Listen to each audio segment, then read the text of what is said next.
सच किसी का कुछ नहीं कहूँगा। गीता तो है नहीं कि याद में रखूँ, ठीक है, लेकिन ये गीता से कम नहीं। इसी ने जो कुछ भी दिया है और हमेशा से मेरे लाइफ में बहुत कुछ रहा है, लेकिन इसकी कमी रही है। मैं स्कूल बचपन से ही मतलब ऐसा था कि आउटडोर गेम में, आउटडोर हर एक एक्टिविटी में बहुत ही अच्छा हुआ करता था, लेकिन कभी स्टेज नाम सुन करके भी डर लगता था। कोई मुझे सीधा बोल दे कि भाई माइक टेढ़ा है, थोड़ा सा इसको सीधा करके आना है, फिर भी मेरा बॉडी वाइब्रेशन मोड में आ जाए, इस तरीके का हालत था। मैं पूरे स्कूल लाइफ में कभी स्टेज पे प्रार्थना तक कराने नहीं गया। भाषण, गाना, डांस ये तो दूर की बात है। ये सुनो, आउटडोर गेम बहुत अच्छा था। कितना क्रिकेट में कप मेडल वगैरह जीता, कितना सारा कबड्डी वगैरह जो भी प्रतियोगिता होता है उस सब में मेडल वगैरह जीता, लेकिन उस मेडल को लेने के लिए भी कभी स्टेज पे नहीं गया। मैं रिक्वेस्ट कर करके, जिद कर करके मेडल में स्टेज के नीचे ही ले लिया करता था। इस तरीके का सिचुएशन था। तो इसीलिए मैं बोलता हूँ कि मेरे लिए गीता यही है कि भाई इसी ने मुझे उस काबिल बनाया। खैर जो भी है, अभी तो दूसरा टॉपिक मिला है बातचीत करने के लिए। भाई मेरा एडमिशन हुआ कैसे, ये सुनो, ठीक है। तो आपको पता है कि मैं गांव का लड़का था, 10वीं तक का पढ़ाई गांव से किया। गांव का पढ़ाई करने के बाद कॉमर्स सब्जेक्ट लेकर के पढ़ने का जिज्ञासा था, क्योंकि मेरे मोहल्ला में कोई सब्जेक्ट कॉमर्स लेकर के नहीं पढ़ा था और मैं किसी को कॉपी करना शुरू से नहीं चाहता था। मैं कुछ अलग करना चाहता था, अलग पहचान बनाना चाहता था, अलग चैलेंज एक्सेप्ट करना चाहता था। दैट्स वाई मैंने कॉमर्स सब्जेक्ट को चुना। और बिजनेस, मेरे खानदान में आज तक कोई नौकरी नहीं किया, तो नौकरी से दूर दूर तक रिश्ता भी नहीं दिखता था। तो सोचा कि छोटा या बड़ा जो भी हो बिजनेस के क्षेत्र में ही आगे बढ़ाएंगे, और कहीं ना कहीं कॉमर्स जो सब्जेक्ट है वो बिजनेस से कनेक्ट होता है। दैट्स वाई मैंने कॉमर्स को चुना और कॉमर्स सब्जेक्ट लेकर के मुजफ्फरपुर शहर में आया और आरडीएस कॉलेज जो टॉप मोस्ट कॉलेज है मुजफ्फरपुर का, उस कॉलेज में एडमिशन लिया और इंटरमीडिएट कंप्लीट कर लिया।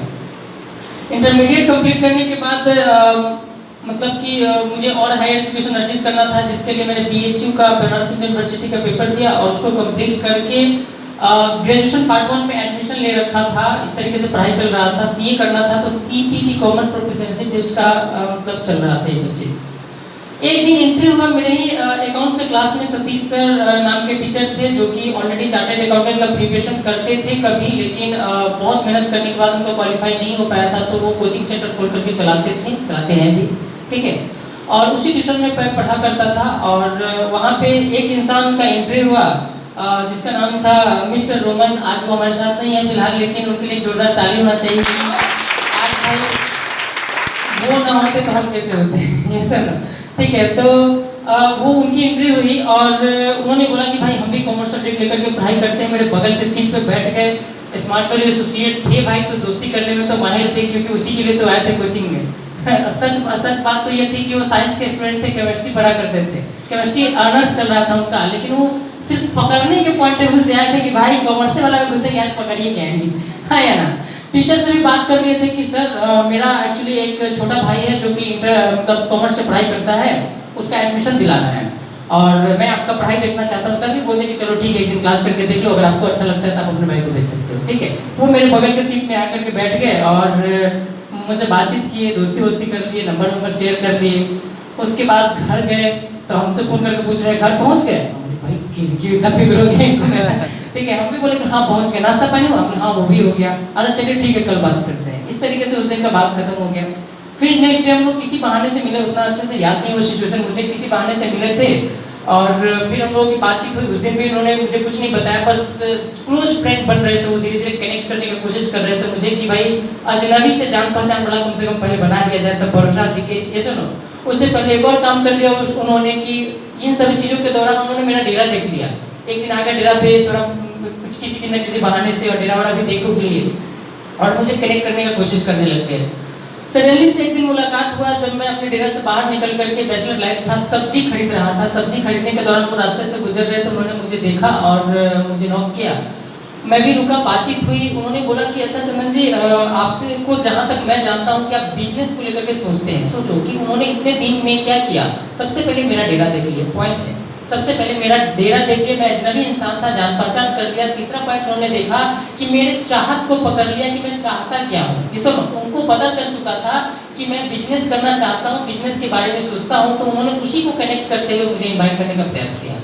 उन्होंने मुझे बोला कि आप बिजनेस करना चाहते हो, आपको पता है कि आप मुजफ्फरपुर में गोबरशाही चौक पे बड़े बड़े काउंसलर आ रहे हैं और बिजनेस को लेकर के जबरदस्त डिस्कशन होने वाला है। ये सुनो, जिसके लिए कुछ खर्चा नहीं लगेगा, कुछ भी नहीं लगेगा, बस वहाँ पे बहुत सारी जानकारी आपको मिल सकती है जो आपको आगे चल के एक बड़ा बिजनेसमैन बनने में या फिर कुछ स्टार्टअप करने में आपका मदद करेगा। मेरा चाहत जगह भाई, मैं भी तो यही चाहता था कि ऐसा कुछ मिल जाए।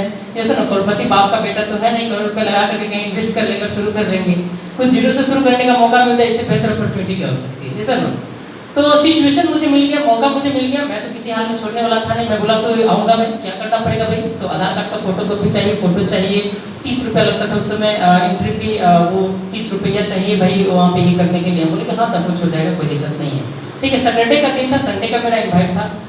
कल करके मैं ऑलरेडी मैं टाइम का एक बात को बेहतर पता है, मैं इनको खुद परेशान करता हूँ टाइम पंचुअलिटी को लेकर के। ठीक है, तो मैं टाइम का पंचुअल था, मैं सुबह 9 बजे 10 बजे का टाइम दिया था, 9 बजे रेडी शेडी हो करके एकदम बैठा था कि भाई अब वो बंदा आएगा और मैं उनके साथ जाऊंगा उस काउंसलिंग को अटेंड करने के लिए। मैं कॉल करता रह गया, वो कॉल उठाया ही नहीं। मतलब क्या है, बोले ना कि दूल्हा तैयार रह गया बारात गया ही नहीं ऐसा ना। ठीक है, तो इस तरीके से मतलब कि एसटीपी मेरा उस दिन नहीं हो पाया, मैं बैड लक, और वो इंसान पता नहीं किस वजह से मेरा फ़ोन नहीं उठाया। मैं सोचा कि चलो एक मौका आया था, छूट गया, तो मैं अपने पढ़ाई में फिर से लग गया। फिर से अगले सप्ताह में फिर से मुलाकात हो गई हम लोगों की। ठीक है, उसी कोचिंग सेंटर का दूसरे ब्रांच का ओपनिंग था, उसमें मुलाकात हो गई और उन्होंने फिर से मुझे दोबारा इन्वाइट किया, बताया कि भाई ये प्रॉब्लम आ गया था, इसलिए मैं उस दिन आपका कॉल पिक नहीं कर पाया था और आपको रिसीव नहीं कर पाया था, एक्सट्रीमली सॉरी वगैरह बहुत सारा चीज़ बोलने लगे। ठीक, तो इस तरीके से मुझे फिर से मौका मिला, फिर से अगला संडे का टाइम आया और अगले संडे को मैं उसी गोबरशही चौक पे एक हॉल था, उसी हॉल में काउंसलिंग को अटेंड करने के लिए पहुंचा। जैसे ही मतलब घर से निकलने का टाइम था, फोटो तो वगैरह सब चीज़ तो करा करके रेडी था, लेकिन जाना था भाई, तो वो ऑलरेडी रोमन जी उस दिन भी काफ़ी लेट से आए, मैं तो काफ़ी देर से रेडी बैठा हुआ था, लेट से आए, उनके साथ मैं चलने लगा।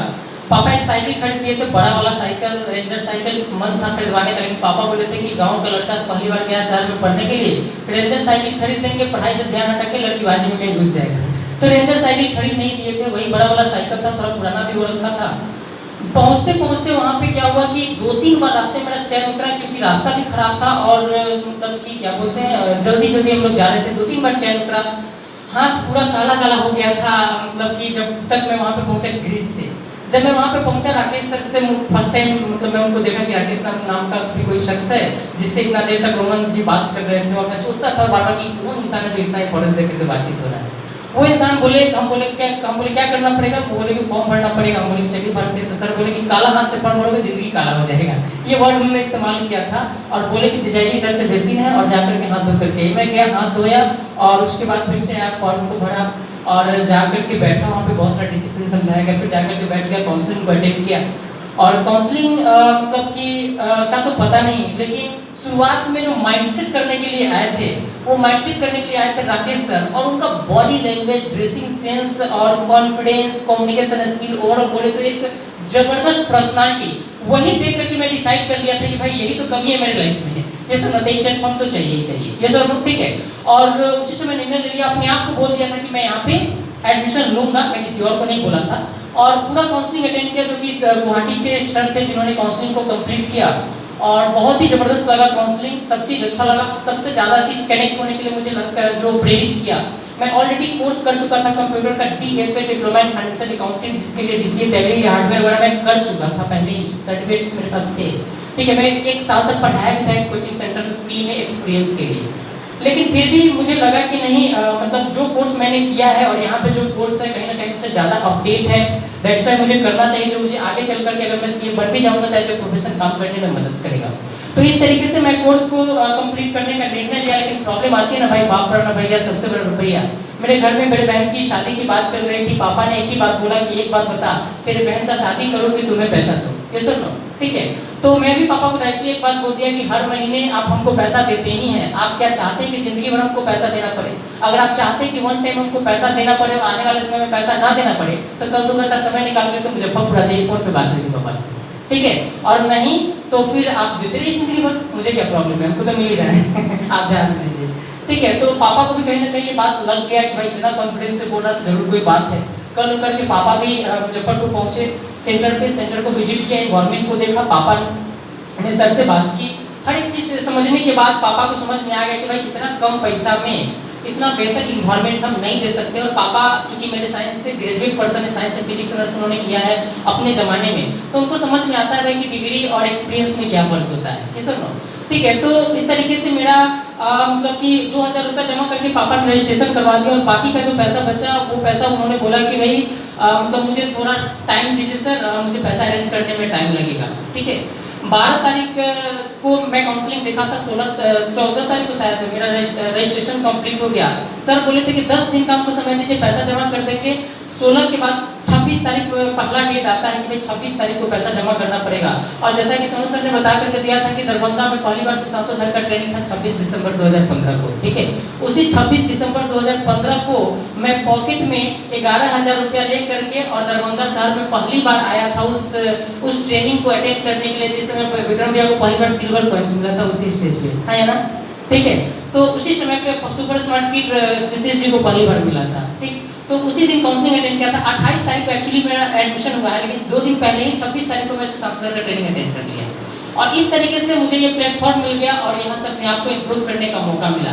ठीक है, तो ये मेरा कुछ खास नहीं, लेकिन बहुत ही मेरे हिसाब से अनोखा जर्नी रहा इस तरीके से सिस्टम से कनेक्ट होने का। मुझे लगता है कि बहुत ही अच्छे तरीके से जिस इंसान ने मुझे इन्वाइट किया था, दैट्स वाई शायद मुझे एडमिशन दिलाने में उनको ज़्यादा तकलीफ नहीं झेलना पड़ा, क्योंकि कनेक्ट करने की कोशिश उन्होंने किया था। कोई गलती नहीं किया था, डेरा भी देख करके रखा था, कनेक्ट करने की कोशिश किया था, मेरी कमजोरी को पकड़ लिया था, मेरे चाहत को जान लिया था और तभी जाकर के मैं कनेक्ट हो पाया था। दूसरा बात आता है फर्स्ट ज्वाइनिंग का। तो जाहिर सी बात है, जिस कोचिंग से अभी हम लोग बातचीत कर रहे थे कि हाँ उस कोचिंग में हम पढ़ा करते थे, उसी कोचिंग में मतलब कि हमारे लवेबल भाई मिस्टर चंद्रभान सर जो ऑलरेडी चकिया ब्रांच को संभाल रहे हैं, ताली होना चाहिए इनके लिए। ठीक है, तो उसी कोचिंग में ये रिसेप्शनिस्ट का काम करते थे। मतलब क्या है, जिस कोचिंग में मैं पढ़ता था उसी कोचिंग को मतलब टोटली उसका मैनेजमेंट इन्हीं के हाथ में होता था। टीचर इन्हीं को मतलब वो सारा चीज़ जिम्मेवारी दे रखे थे। ठीक है, सारा हम लोग एग्जाम भी होता था तो क्वेश्चन यही रेडी करते थे। हम लोग की पता नहीं होता था, बाद में पता चलता था कि क्वेश्चन तो यही रेडी किए, बाद में पता चला था क्वेश्चन भी लिया करते थे हम लोग पहले ही। ठीक है, तो इस तरीके का सिचुएशन था। और इनका एडमिशन ये पता है, हम जब मेरा STP हुआ उससे 1 महीना पहले ये STP दे चुके थे। ये सब मतलब मेरे एडमिशन से 1 महीने पहले इन्होंने काउंसलिंग देख रखा था, लेकिन कॉन्फिडेंस के कारण कि भाई कहाँ का आदमी है, मधुबनी का आदमी है, पैसा लेकर के भाग जाएगा, ऐसा कुछ होगा, कुछ होने वाला नहीं है, ये एडमिशन नहीं ले रहे थे। इंद्रजीत भी काउंसलिंग देख चुका था, एडमिशन लोग नहीं ले रहा था, लेकिन इन लोगों को पता भी नहीं चला और मैं सडनली से एडमिशन ले लिया। और जैसे ही इन लोगों को पता चला कि भाई मेरा एडमिशन हो चुका है, तो इन्होंने बोला कि भाई जिस कोचिंग में हम पढ़ते हैं कहीं ना कहीं उस कोचिंग का पढ़ने में अच्छा लड़का है और ये अगर एडमिशन ले सकता है तो मैं क्यों नहीं। और यही चीज़ इन लोगों को आत्मविश्वास दिया, कॉन्फिडेंस दिया और इन्होंने डिसीजन लिया कि नहीं मैं भी एडमिशन लूँगा। और जिस सप्ताह में मैं एडमिशन लिया तो उसके नेक्स्ट वीक में इन्होंने और इनके ही एक बेस्ट फ्रेंड मतलब इंद्रजीत जी ने, दोनों ही लोगों ने एडमिशन ले लिया। मतलब क्या है, जिस सप्ताह में मेरा एडमिशन हुआ, मेरे फेस वैल्यू को देखते हुए मेरे पास कंटेक्ट से 2 और आदमी का एडमिशन हो गया बाय द सिस्टम, नॉट मतलब ये इसमें कोई मेरा एफर्ट नहीं था। ठीक है, दूसरी नंबर अगर बातचीत करें तो राकेश सर ने बोला कि चंदन तुमको बताया गया था ना टाइम कंपाउंडिंग साइंस, तो तुम तुम्हारे से एक साइड में 2 एडमिशन हो गया, दूसरे साइड में अगर एक और एडमिशन हो जाए तो तुमको पैसा मिलेगा। पैसा मिलेगा, ठीक है, तब तो बहुत अच्छा है। ठीक है, क्योंकि जिस कोचिंग में हम पढ़ते थे सतीश सर उनको पता चला था तो बोले थे कौन सी कि भाई मतलब तुम ठोकर खा रहे हो, क्या कर रहे हो, ठोकर खा रहे हो। तो सर को हमने भी चैलेंज ठोक करके बोल दिया था कि सर हम सुने हैं कि ठोकर खाने से बुद्धि खुलता है। हम बोले हमको कि तुम ठोकर खा रहे हो, हम बोले कि हाँ ठीक है, अच्छा है ना भाई कि हम ठोकर खा रहे हैं, ठोकर खाने से तो बुद्धि खुलता है। मुजफ्फरपुर में पढ़ते हैं, हम 11th पढ़े, 12th पढ़े, पार्ट 1 पढ़े, पार्ट 2 में पढ़ रहे हैं, मतलब 3-4 साल से आपके यहाँ भी पढ़ रहे हैं, हर महीने का पैसा दे रहे हैं, हर साल का पैसा दे रहे हैं, इतना किताब कॉपी खत्म कर दी, लेकिन आज तक तो बुद्धि खुला नहीं, मुझे ऐसा नहीं लगता है। ठीक है, क्योंकि अगर खुल गया होता तो एक अच्छा रोजगार कर रहे होते, लेकिन कहीं ना कहीं ये चीज़ कमी है मेरे लाइफ में। और 15,000-12,000 रुपये खर्चा करके अगर मेरा ठोकर खाने से बुद्धि खुल सकता है तो मैं 15,000 डुबाने के लिए तैयार हूँ। ये सब ठीक है। दूसरी नंबर बात है कि जब मैं घर से पैसा लेने के लिए गया तो मेरे अंकल ने एक और चीज़ बोला था कि भाई वो ऑलरेडी किसी डायरेक्शन के फैक्योर इंसान है, ठीक है, अभी भी जॉइंट फैमिली है मेरा। उन्होंने बोला था कि ऐसा कुछ नहीं कर पाओगे तुम, ऐसा कुछ भी। तो मैं अंकल को डायरेक्टली बोले थे कि अंकल जी मैं डिफेंस का भी तैयारी किया था, तो मैं बोला था कि देखिए मैं डिफेंस का तैयारी करता हूँ, मेरा एलएस कॉलेज में मैं दौड़ने के लिए जाता हूँ और एलएस कॉलेज में मेरा रनिंग चूँकि अच्छा था, हाईएस्ट मेरा 17 राउंड था 1 टाइम में, 17 राउंड 1 टाइम में 450 मीटर का ट्रैक, यानी कि कई 1 किलोमीटर 7-8 किलोमीटर का पहुंच जाएगा। ठीक है, मेरा दौड़ बहुत अच्छा था। मैं बोला कि आप ये कर सकते हैं क्या, ठीक है। तो बोल रहे कि नहीं हम नहीं कर सकते। तो हम बोले डायरेक्टली कि तो आपको कैसे पता कि हम क्या कर सकते हैं और क्या नहीं कर सकते? हो सकता है बहुत सारा चीज़ आप नहीं कर सकते, हम कर सकते हैं, ये सुनो। इस तरीके से मैंने शुरुआत किया इस जीत को लेकर के, चैलेंज को लेकर के, खुद को प्रूव करना है। जरूरी तो नहीं कि कोई और नहीं कर सकता तो मैं नहीं कर सकता हूँ, ये सुनो, ठीक है। और ये जो मैंने जब पहला चेक इशू कराने का जो एक्साइटमेंट था ना, इसलिए नहीं कि मुझे पैसे की कमी थी, वो तो 7-8 हज़ार रुपये पापा हर महीने मुझे दे दिया करते थे पढ़ाई करने के लिए, कभी कभी महसूस नहीं होने दिया उन्होंने। लेकिन मैंने उस चीज़ इसलिए ज़्यादा प्रेरित किया कि मुझे अंकल को दिखाना था कि होता है, मुझे उस दोस्त को दिखाना था, मोहित को, जिस मोहित ने मुझे बोला था कि भाई ऐसा कुछ नहीं होता है, मुझे प्रूफ करके दिखाना था कि होता है। मुझे उस टीचर को दिखाना था कि भाई हम ठोकर नहीं खा रहे, हमने एक अच्छे जगह पर पैसा खर्च किया है, ये सुनो। तो सर ने जैसे ही बोला कि भाई तुम्हारा एक एडमिशन से चेक इशू हो सकता है, तो मैंने सोचा कि भाई कैसे एडमिशन कराना पड़ेगा। तो सर ने बोला कि तुम पे जो ज़्यादा विश्वास करता है या फिर जो इंसान तुमको फॉलो करता है, तुम्हारे जैसा बनना चाहता है, क्योंकि तुम पढ़ने में अच्छे हो तो कोई तो होगा जो तुम्हें फॉलो करता होगा, उसको तुम प्रोजेक्ट दिखा सकते हो। तो मेरे सामने एक फ्रेश एग्जाम्पल आया कि भाई मैं भी कॉमर्स से पढ़ता हूँ, मेरा एक फुआ का लड़का है वो भी कॉमर्स से पढ़ता है, कॉमर्स से पढ़ता है वो भी फुआ का लड़का, और मैं भी मुजफ्फरपुर में रहता हूँ, वो भी मुजफ्फरपुर में भगवानपुर में रहता है। और एक समय आया था कि उसकी मम्मी यानी कि मेरी बुआ एक समय बोली थी कि बुआ तुम कुछ अच्छा कर रहे हो तो इसको भी बोलना, मतलब ये भी करेगा, हाँ या ना। उसी समय हम फोन लगाए अपने भाई को, श्रवण को, लड़का को, बोले कि भाई ऐसा ऐसा बात है, यहाँ पे फॉर्म में रहते सिलेक्शन हुआ है और यहाँ से तुम मतलब अपने आप को डेवलप कर सकते हो। तो बोला कि ठीक है भैया कहाँ पे आना पड़ेगा। हमने फटाफट मतलब जैसे था लिफ्ट ट्रांसफर करते हुए, क्योंकि कंटेक्ट था तो वहाँ पे ज़्यादा कुछ समझाने का जरूरत नहीं था, और उन्होंने हमसे ऑलरेडी 1 साल छोटा है, मेरा बात सुनेगा ही सुनेगा, ठीक है। मैं उसको बोला कि भाई अगले मेरे चौक पे इतना बजे आ जाना, हम सर से बातचीत करके रखे रहेंगे। टेबल एसटीपी के तौर पे कल वो आ गया और राकेश सर ने उसका बहुत ही अच्छे तरीके से एसटीपी किया। एसटीपी उसका कंप्लीट हो गया। अब मुझे भाई क्या करना है, तो बोला कि अच्छा है हमको पढ़ना है यहाँ पे। हमें पढ़ना है, चलो बढ़िया है, ठीक है। तो बोला कि पैसा कैसे लगाऊंगा, पैसा तो मुझे सोचना है ना, तुम क्या सोचोगे। उसी समय at a time Rakesh sir के सामने ही मैंने अपने बुआ को फोन लगाया और बुआ को बोला कि बुआ ऐसे ऐसे मेरा सिलेक्शन हुआ था, और चूंकि मेरा सर से पहचान है, चूंकि भाई का नंबर तो थोड़ा कम है, उसके बावजूद भी मैं अपने पहचान के दम पे इसको सीट दिला दिया हूँ, लेकिन थोड़ा जल्दी अरेंजमेंट करना पड़ेगा, नहीं तो इस सप्ताह में बहुत सारे लोगों ने काउंसलिंग अटेंड किया, सीट बहुत कम है, लेकिन अगर आप समय से पेमेंट करें तो पॉसिबल है, ये सुनो, ठीक है। तो बुआ को मैंने ब्रीफ ट्रांसफर किया और मैंने ये जिम्मेवारी लेकर के दिया कि नहीं बुआ यहाँ से उनका बहुत कुछ हो सकता है, ठीक है। और बुआ बोली कि ठीक है पैसा तो हो जाएगा, घर आना पड़ेगा। हम उसको बोले कि भाई तुमको घर जाना पड़ेगा। उसी समय सोचिए, उसी समय एट ए टाइम जिस समय एसटीपी हो रहा है, उसी समय उससे बात करके उसको साइकिल पे अपने बैठाया, उसको जाकर के बस पकड़ा, उसको डेरा भी नहीं भेज रहा है, घर भेज दिए। बोले कि अब तुमको डेरा नहीं जाना, डायरेक्ट घर जाना, पैसा लेके आ रहा है।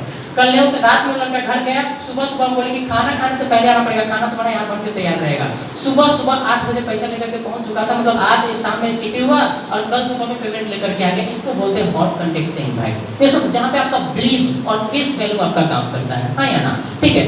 फिर सिलसिला जारी रहा भाई, एक फ्रेंड, दूसरा फ्रेंड, तीसरा फ्रेंड, एक रिलेटिव, दूसरा रिलेटिव, तीसरा रिलेटिव, और आज तक मैं अगर बात करूँ तो 35 अप्रोच पहुंच चुका है। 30+ मेरा इस इंडस्ट्री में पर्सनल ज्वाइनिंग है, ये सब ठीक है।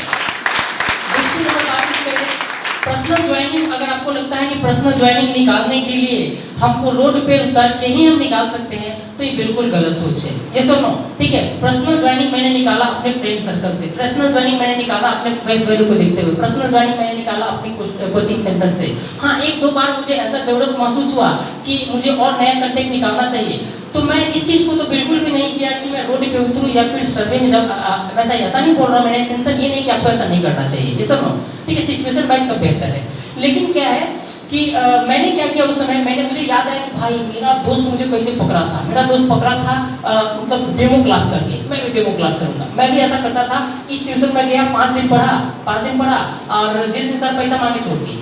फिर दूसरे कोचिंग में गया, 5 दिन पढ़े, सर पैसा मांगे छोड़ दिए। फिर तीसरे कोचिंग में गया, 5 दिन पढ़े, सर पैसा मांगे छोड़ दिए। इसी बीच में इतना सारा दोस्ती हो जाता, जान पहचान हो जाता था कि उसी में से इन्वाइट कर लेते थे, ठीक है। और इस तरीके से मेरा ज्वाइनिंग निकलता चला गया, और इस तरीके से बहुत सारा ज्वाइनिंग हुआ है। आप लोग बहुत सारे लोग जानते होंगे, मुजफ्फरपुर में बहुत अच्छे से एक लड़की काम कर रही है, प्रियंका, छोटी वाली प्रियंका जो है, 2-3-4 प्रियंका हो गई है, अभी तो समझ में नहीं आता है। छोटी वाली जो प्रियंका जो स्कूटी खरीदी है, उसका ज्वाइनिंग भी डेमो क्लास से ही हुआ है। तो इस तरीके से काम बढ़ता चला गया। तो बहुत सारा तरीका होता है, अपना अपना तजुर्बा होता है, एक्सपीरियंस होता है, हर इंसान का काम करने का अलग तरीका होता है, ठीक है। तो इस तरीके से मेरा शुरुआत हुआ, क्या बता और कुछ।